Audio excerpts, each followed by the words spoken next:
परिवार भटक जाता है।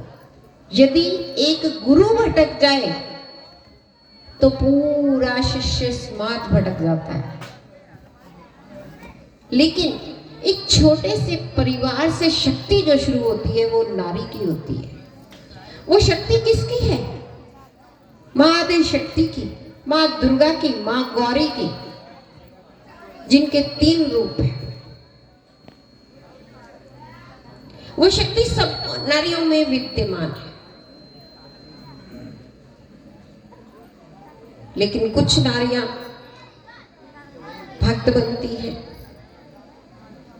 मीराबाई भक्त बनी, माता कौशल्या ने श्री राम को जन्म दिया, माता देवकी ने श्री कृष्ण को जन्म दिया,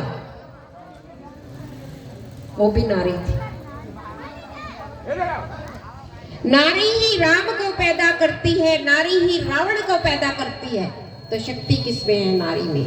केकसी ने चाहा कि मुझे राक्षसों को बल देना है, तो ऋषि विश्रवा के पास गई और उनको अपनी वासनाओं के जाल में फंसा के 3 पुत्रों का जन्म करा। रावण उससे पैदा हुआ। तो नारी कितनी शक्तिशाली है। नारी ही ऋषि कश्यप की 3 पत्नियां थी, धनु, दिति, अदिति। पिता एक ही है, पत्नियां 3। धनु ने जो पुत्रों को जन्म दिया वो दानव बन गए। क्यों बन गए? क्योंकि उसने अपने बच्चों को संस्कार नहीं दिए, खींच के नहीं रखा। जो माता पिता अपने बच्चों को 4 प्रकार के संस्कार नहीं देते, वो माता पिता अपने बच्चों के दुश्मन हैं। एक पारिवारिक, एक व्यवहारिक, एक व्यवसाय के, व्यापार के, एक आध्यात्मिक, धर्म के। ये 4 प्रकार के संस्कार माता का धर्म है बच्चों को देना। नारी शक्ति है। अगर हर नारी अपने अपने परिवार की शक्ति है तो मैं मंदिरों की शक्ति बन गई तो क्या हो गया? इसलिए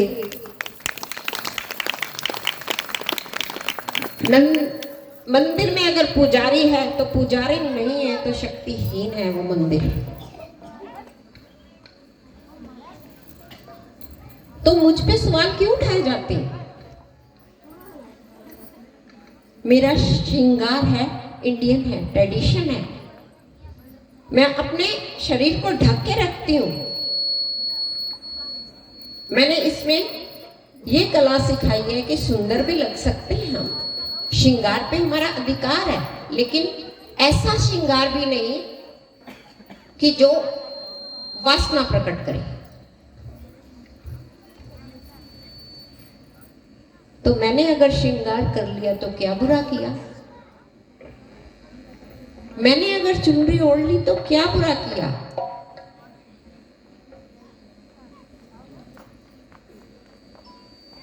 ये जमीन इन दोनों भाइयों ने मंदिर को दी और मंदिर की इन्होंने अधिष्ठात्री देवी मुझे बना दिया, तो क्या बुरा किया?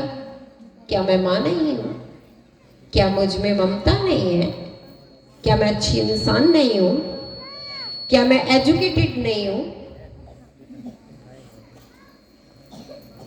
हर नारी अपने घर की शक्ति है, तो मैं मंदिर की शक्ति क्यों नहीं बन सकती यदि मेरे पुजारी मुझे बनाएंगे? बोलो सच्चे दरबार की। अगर मेरे पुजारी ही मुझे शक्ति नहीं समझते तो कोई नहीं समझ पाएगा। अगर मेरे पुजारी मुझ में नुक्स निकालते हैं तो लोग उनकी मैया में नुक्स निकालेंगे। भक्ति यहीं से शुरू होगी। अगर मुझे तुम लोगों ने शक्ति बना ही दिया है कि हमारे मंदिर की शक्ति है, तो ये तुम पुजारियों के हाथ में है कि तुम मेरा कैसा रूप दुनिया को दिखाना चाहते हो। जो खुद देखना चाहते हो वो ही दिखाओ। तो बात वहां पे आती है कि पुजारियों की कमी से, पुजारियों की भक्ति ना होने से मैं दूर हो गई और दुनिया ने बातें बनाई।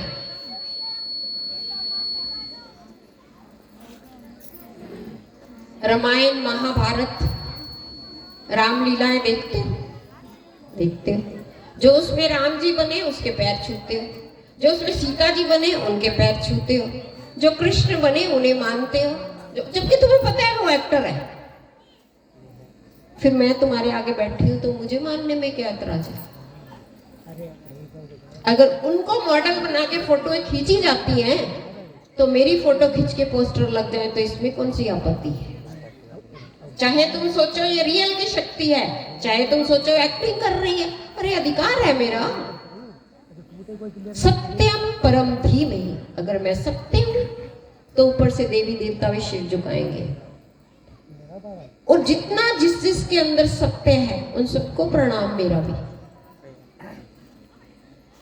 बिहारी जी के भक्तों को, भोलेनाथ के भक्तों को, नारायण के भक्तों को मैं एक छोटी सी लाइन बोलूंगी भक्तों के लिए। बाके बिहारी जी के